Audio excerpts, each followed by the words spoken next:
Bom dia a todos. Hoje uma gravação de surpresa, né? Mas como eu não encontrei a gravação do capítulo 31, que seria de hoje, então eu faço essa gravação ao vivo.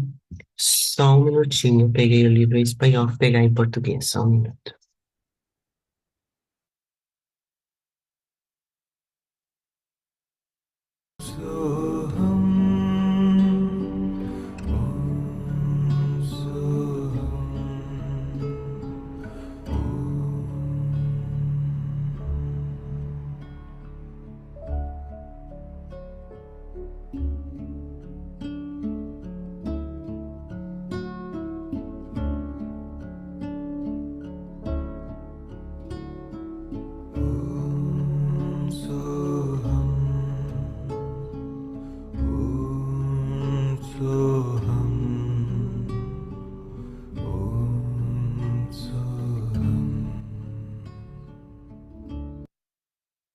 Bom dia a todos, gratidão pela presença.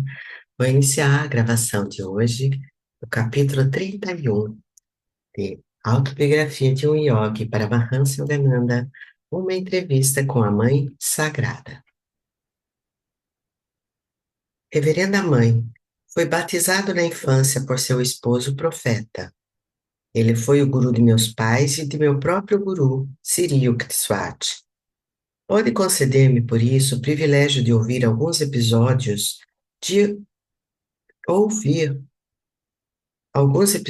sua vida sagrada? Eu falava com Srimati Kashimuni, companheira de Lahiri Mahasaya. Encontrando-me em Benares por um curto período, eu realizava um antigo desejo, o de visitar a veneranda senhora. Ela me concedeu e me recebeu encantadoramente na casa da família Lahiri, no distrito de Garudeswar Mahula, em Benares. Apesar de idosa, ela florescia como um lótus, emanando uma fragrância espiritual. Era de estatura média, pele clara, pescoço delgado e grandes olhos brilhantes. Bem-vindo seja, filho, suba comigo.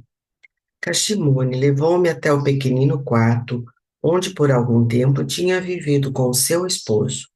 Senti-me honrado ao conhecer o santuário onde o incomparável mestre descendera em representar o drama humano do matrimônio. A delicada senhora me indicou uma almofada ao seu lado. Muitos anos decorreram antes que eu percebesse a estatura divina de meu marido, começou ela. Certa noite, exatamente neste quarto, tive um vívido sonho. Anjos gloriosos flutuavam com graça inimaginável acima de mim. Tão realista era a visão que despertei naquele instante. Estranhamente, o quarto estava envolto em luz deslumbrante. Meu marido, na postura de lótus, levitava no centro do quarto, rodeado de anjos. Com suplicante dignidade, eles o adoravam com as mãos postas. Desmedidamente surpresa, Acreditei ainda estar sonhando. Mulher, disse Lahiri Mahasaya, você não está sonhando. Renuncie a seu sono para todo sempre. Quando ele lentamente desceu até o chão, eu me prostrei a seus pés. Mestre, exclamei, curvo-me à sua frente várias vezes. Pode perdoar-me por tê-lo considerado meu marido? Morro de vergonha ao compreender que permanecia adormecida na ignorância, ao lado de quem está divinamente desperto. Desta noite em diante, já não o considero meu esposo, e sim meu guru. Aceita minha insignificante pessoa como sua discípula? O mestre tocou-me com delicadeza. Alma sagrada, levante-se. Está aceita. Ele apontou para os anjos. Reverencie, por favor, cada um destes grandes santos. Quando terminei minhas humildes genuflexões, as vozes angélicas soaram em uníssono, como o coro de uma antiga escritura. Consorte do divino, abençoada sejas, nós te saudamos. Eles se curvaram a meus pés, e suas formas refulgentes se desvaneceram. O quarto escureceu. Meu guru me perguntou se eu queria receber a iniciação em Kriya Yoga. Claro, respondi. Lamento não ter recebido essa bênção mais cedo em minha vida. Não era a época certa. Lahiri Mahasaya sorriu confortadoramente. Ajudei-a em silêncio a queimar muito de seu karma. Agora você tem vontade e está preparada. Ele tocou minha testa. Massas de luz rodopiante apareceram. Gradualmente a radiação se transformou no olho espiritual, azul opalino, circundado por um anel dourado e tendo no centro uma estrela branca pentagonal, que é o símbolo do self-realization.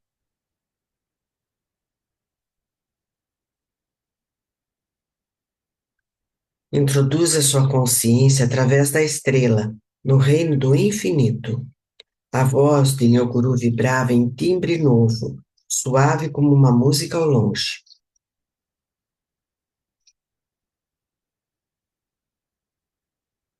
Uma após outra, as visões se desfaziam como espumas oceânicas nas praias da minha alma. Por fim, as esferas panorâmicas fundiram-se num mar de beatitude. Perdi-me bem-aventurança sempre renovada. Quando, horas depois, regressei à consciência deste mundo, o mestre ensinou-me a técnica de Kriya Yoga. Daquela noite em diante, Lahiri Mahasaya nunca mais dormiu em meu quarto.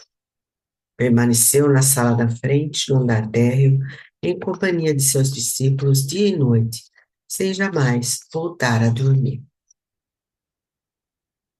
A ilustre senhora silenciou, compreendendo a singularidade de sua relação com o sublime yogi. Aventurei-me finalmente a pedir-lhe outras reminiscências. Filho, você é insaciável. Muito bem, vou lhe contar mais uma história. Ela sorriu timidamente. Confessarei um pecado cometido contra meu guru esposo. Alguns meses depois de minha iniciação, comecei a me sentir abandonada e esquecida. Certa manhã, Lahiri Mahasaya entrou nesse quarto para buscar um objeto. Rapidamente eu o segui. Dominada pela ilusão, dirigi-lhe críticas severas. Você passa todo o tempo com seus discípulos e suas responsabilidades para com a mulher e filhos? Lamento que não se interesse em dar mais dinheiro à família. O mestre olhou-me por um momento e então desapareceu. Surpresa e amedrontada, ouvi uma voz ressoar vinda de todos os cantos do quarto. Não vê que tudo é nada? Como poderia um nada como eu produzir riquezas para você? Guruji, implorei. Imploro perdão 1 milhão de vezes. Meus olhos pecadores já não o podem ver, por favor, apareça em sua forma sagrada. Estou aqui. A resposta veio do espaço acima de mim. Olhei para o alto e vi o mestre materializar-se no ar, sua cabeça tocando o teto. Seus olhos eram como chamas ofuscantes. Fora de mim, aterrorizada, arrojei-me, soluçante, a seus pés, depois que ele silenciosamente desceu ao chão. Mulher, disse-me, procure a riqueza divina, não ouviu ourotel da terra.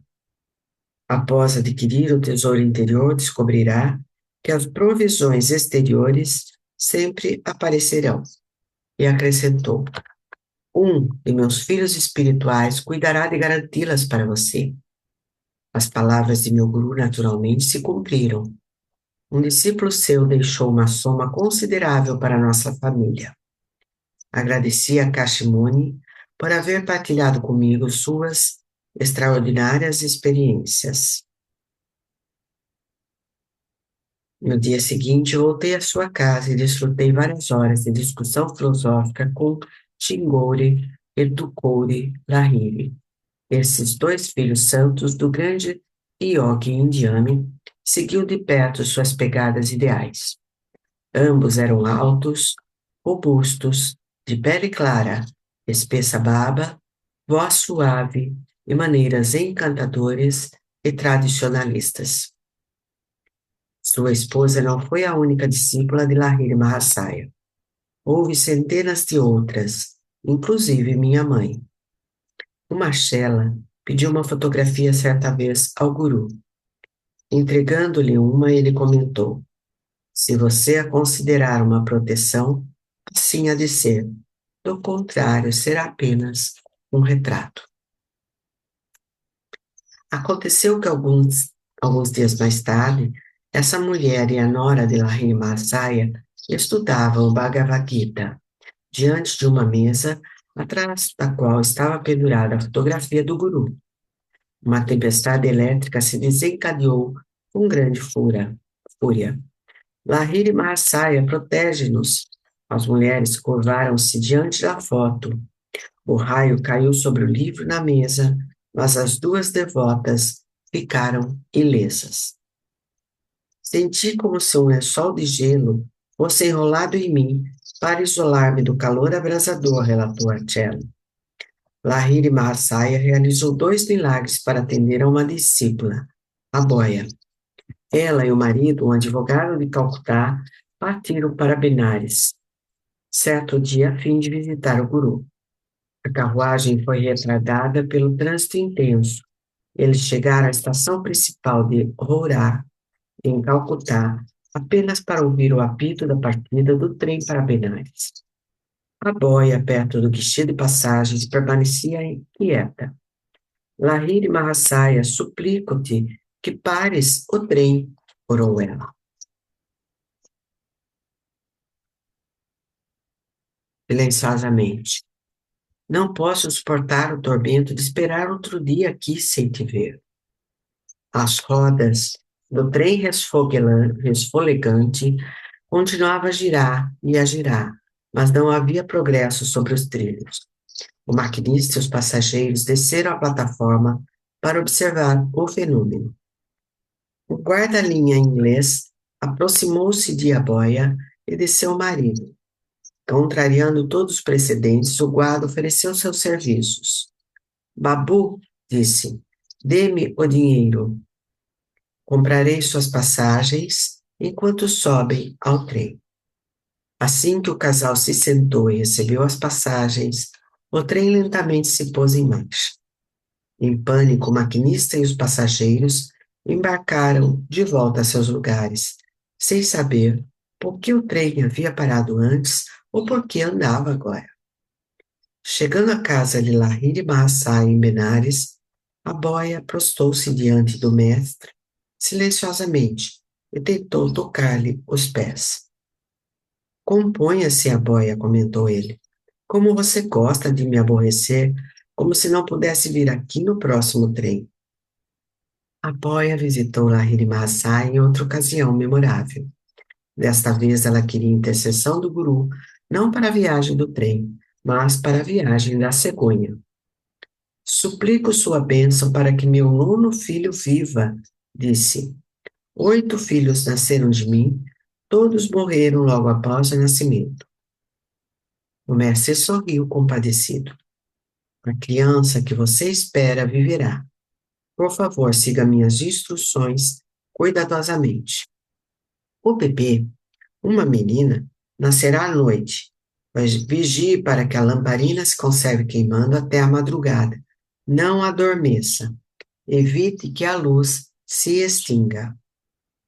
O bebê de Aboia foi uma menina nascida à noite exatamente como o onisciente guru previra. A mãe instruiu a enfermeira para que conservasse a lamparina cheia de óleo. As duas mulheres mantiveram a indispensável vigília até as primeiras horas da madrugada, mas acabaram adormecendo. A lamparina quase se esgotou. A chama bruxuleava debilmente. A porta do quarto se destrancou-se e abriu-se com um violento estrondo. As mulheres acordaram assustadas. Seus olhos assombrados contemplaram a forma de Lahiri Mahasaya. Aboia, veja, a luz está quase apagada. Ele apontou para a lamparina, que a enfermeira se apressou a encher de óleo. Assim que a chama brilhou vivamente outra vez, o mestre desapareceu. A porta fechou-se, a tranca prendeu-a sem ajuda visível. A nona filha de Aboia sobreviveu. Em 1935, quando perguntei a seu respeito, soube que ainda vivia. Um dos discípulos de Lahiri Mahasaya, o venerável Kali Kumar Roy, relatou-me muitos detalhes fascinantes de sua vida com o mestre. Fui hóspede frequente de sua casa em Benares, às vezes durante semanas, contou Roy. Observei que muitas figuras santas, Dandiswamis, membros de certa ordem de monges que carregam ritualmente um danda, bastão de bambu, com o símbolo da Brahma, danda, bastão de Brahma, o qual no homem é a coluna vertebral. O despertar dos 7 centros cérebros pinais constituem a verdadeira senda para o infinito. Observei que muitas figuras santas Dandiswamis chegavam na quietude da noite para sentar-se aos pés do guru. Algumas vezes, eles se empenhavam em discussões sobre questões de meditação e de filosofia. Despontando a aurora, os augustos visitantes partiam. Durante minhas visitas, descobri que Lahiri Mahasaya nenhuma vez se deitou para dormir. No começo de minha associação com o mestre, tive de enfrentar a oposição de meu patrão, continuou Roy. Ele era um homem saturado de materialismo. Não quero fanáticos religiosos entre meu pessoal, dizia com desprezo. Se algum dia encontrar seu guru charlatão, terei umas verdades que ele não esquecerá. Esta ameaça não foi capaz de interromper minha rotina regular. Eu passava quase todas as noites na presença de meu guru. Certa noite, meu patrão me seguiu e irrompeu bruscamente na sala. Sem dúvida, ele tinha intenção de fazer os prometidos comentários. Mas assim que o homem se sentou, Lahiri Mahasaya dirigiu-se ao grupo de aproximadamente 12 discípulos. Gostariam de ver um filme? Quando acenamos afirmativamente, ele nos pediu que escurecêssemos a sala. Sente-se um atrás do outro em círculo, disse, e coloquem as mãos sobre os olhos do homem à sua frente. Não me surpreendi ao observar que meu patrão também estava seguindo as instruções do mestre, embora a contragosto. Dentro de poucos minutos, Lahiri Mahasaya nos perguntou o que estávamos vendo. Senhor, repliquei, vejo uma formosa mulher. Ela usa um sari de barra vermelha e está de pé junto a uma planta chamada orelha de elefante. Todos os outros discípulos deram a mesma descrição. O mestre voltou-se para meu chefe. Você reconhece essa mulher? Sim, o homem evidentemente lutava com emoções novas para sua natureza. Tenho sido um tolo gastando dinheiro com ela, quando tenho uma boa esposa. Envergonho-me dos motivos que me trouxeram aqui. Pode perdoar-me e receber-me como seu discípulo? Se levar uma vida decente durante 6 meses, eu o aceitarei. O mestre acrescentou. Do contrário, não precisarei dar-lhe a iniciação. Durante 3 meses, meu chefe resistiu à tentação, mas depois reatou sua antiga ligação com a mulher. 2 meses mais tarde, morreu. Deste modo, vim a compreender a velada profecia de meu guru sobre a improbabilidade de dar iniciação àquele homem.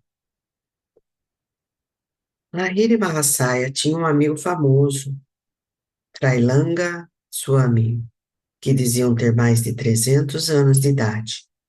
Os dois yogis frequentemente meditavam juntos. O renome de Trailanga é tão difundido que poucos hindus negariam autenticidade a qualquer relato de seus espantosos milagres. Se Cristo voltasse à Terra e caminhasse pelas ruas de Nova York, exibindo seus poderes divinos, causaria entre as pessoas a mesma reverência que Trailanga provocava décadas atrás no passar entre a multidão nas ruas de Benares. Ele foi um dos Siddhas, seres aperfeiçoados que cimentaram a Índia contra as erosões do tempo. Em muitas ocasiões, viu-se o Swami beber sem efeitos nocivos os venenos mais mortíferos. Milhares de pessoas, inclusive algumas que ainda vivem, viram Trailanga flutuar sobre o Ganges. Durante dias seguidos, ele se sentava em cima da água, ou, durante períodos muito longos, escondia-se sob as ondas. Um espetáculo comum no Ghat de Manikarnika era o corpo imóvel do Swami sobre as lajes abrasadoras, inteiramente exposto ao sol impiedoso da Índia. Por meio desses feitos, Trailanga procurou ensinar a todos que a vida humana não precisa depender de oxigênio nem de certas condições e precauções. Estivesse o corpo do grande mestre acima ou abaixo da água, desafiasse ou não seu corpo os inclementes raios solares, ele provava que vivia da consciência divina. A morte não o podia tocar. Este yogi não foi apenas espiritualmente grande, também o era fisicamente. Seu peso ultrapassava as 300 libras, um total de mais ou menos 136 quilos, uma libra para cada ano de sua vida. Como raramente se alimentava, o mistério aumentava. Um mestre, contudo, facilmente ignora todas as regras comuns de saúde quando assim deseja proceder por alguma razão especial, muitas vezes só dele conhecida.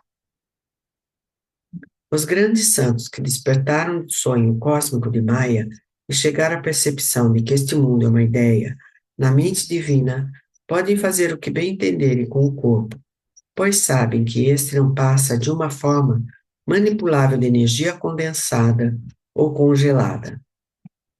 Embora hoje os físicos compreendam que a matéria nada mais é do que energia congelada, os mestres iluminados passaram vitoriosamente da teoria prática no campo do controle da matéria. Trailanga estava sempre completamente nu. A polícia de Benares, atormentada, passou a considerá-lo uma desconcertante criança-problema.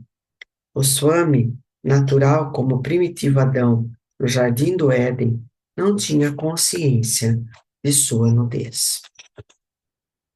A polícia, ao contrário, tinha plena consciência daquela nudez e o trancava na prisão sem cerimônia. seguia-se um constrangimento geral.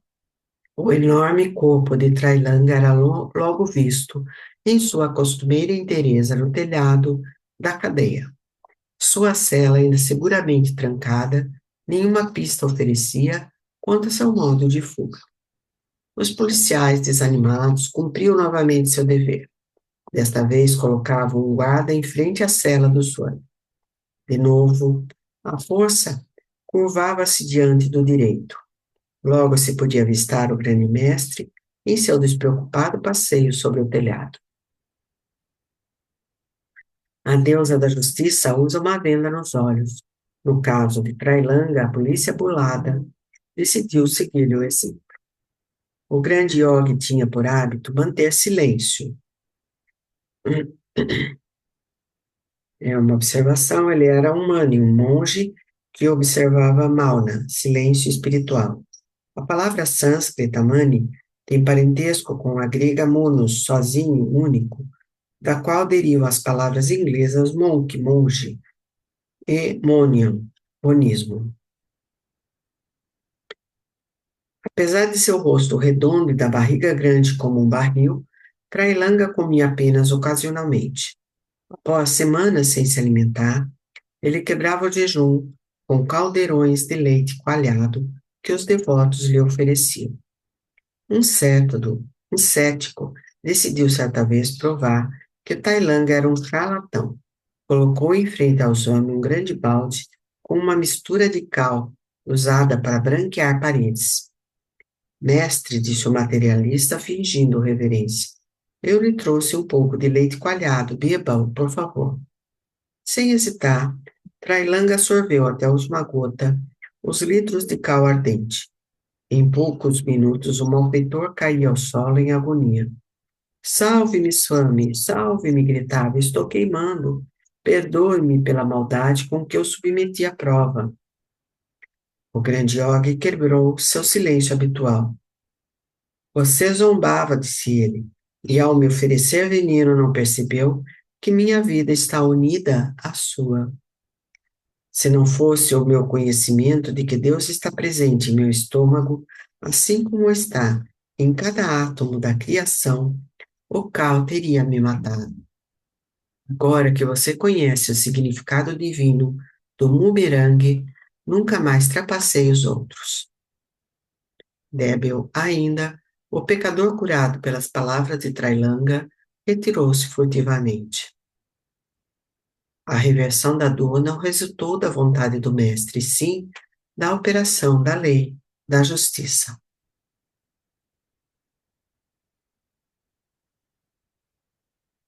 Ver 2, Reis 2, 19, 24. Depois de Eliseu ter realizado o milagre de sarar as águas em Jericó, um grupo de crianças o ridicularizou. Então 2 ursas saíram do bosque e despedaçaram 42 daqueles meninos.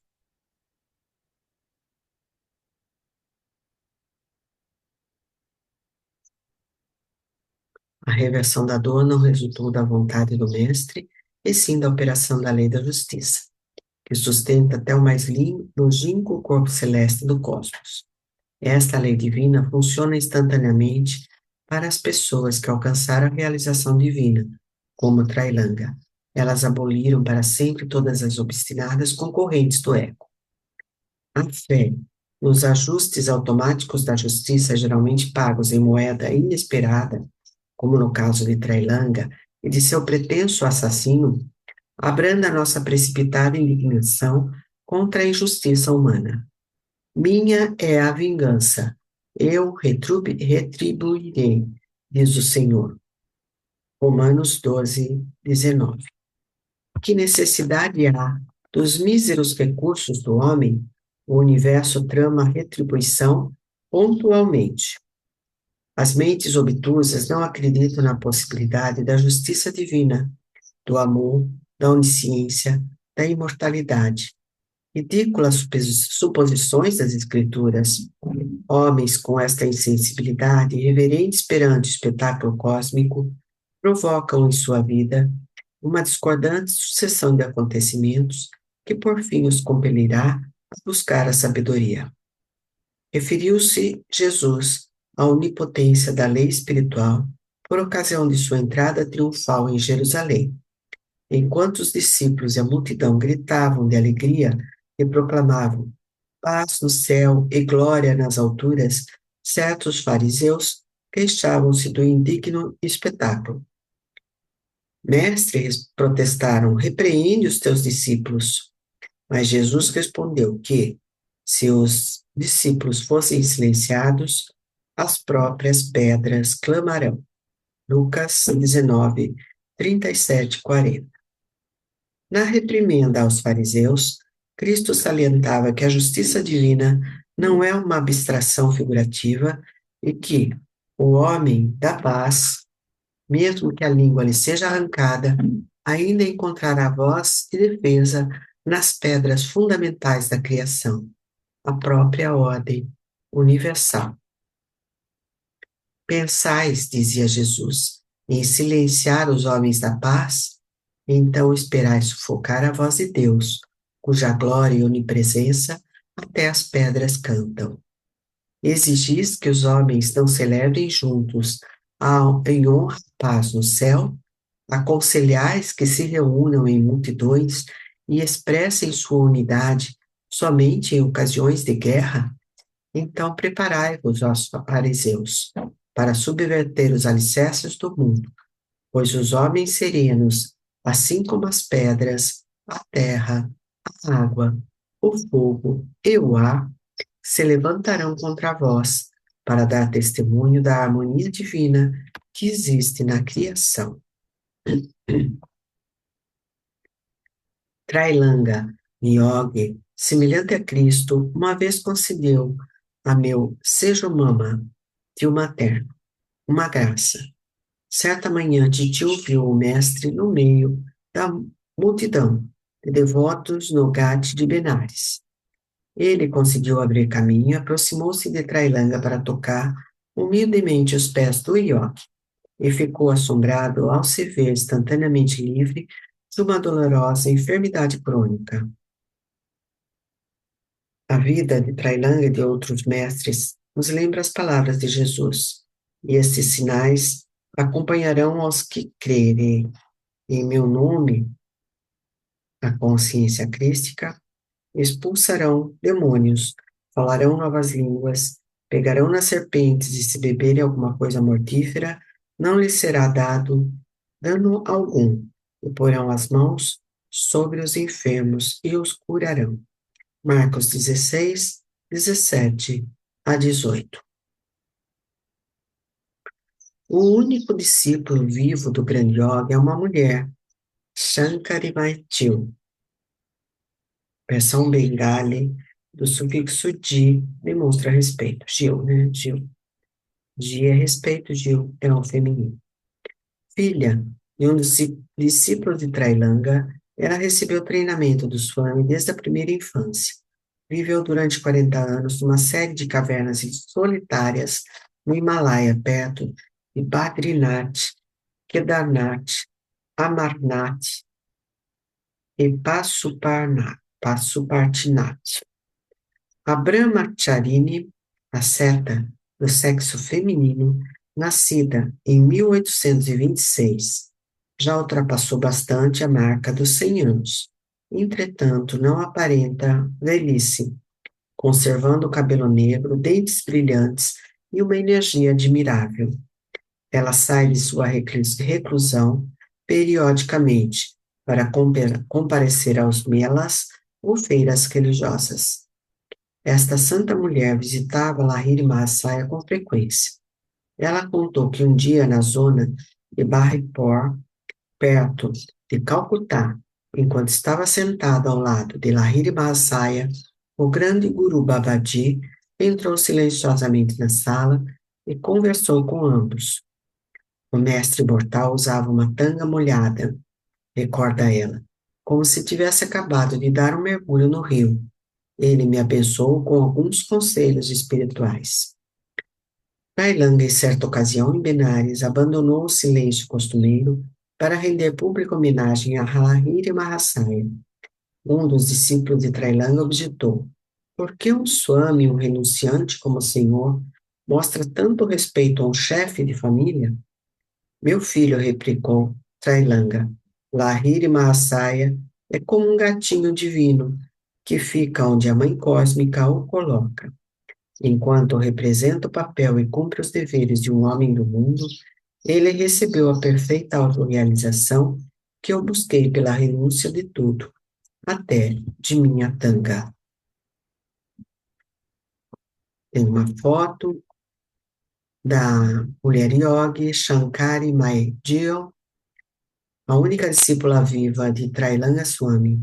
Aquela é vista junto com três representantes da escola do eh, Self-Realization Ranch, no Kumbh Mela de Hardwar. Kumbh Mela é a festa, né?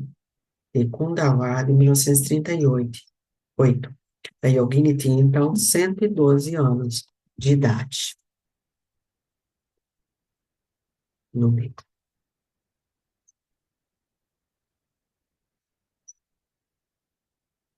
E assim, com este capítulo 31. Respira profundamente. Vamos ficar em silêncio um minutinho, buscando lembrar partes do que foi descrito nesse capítulo.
Respira profundamente, mexendo as mãos, os pés e abre os olhos devagar. Gratidão.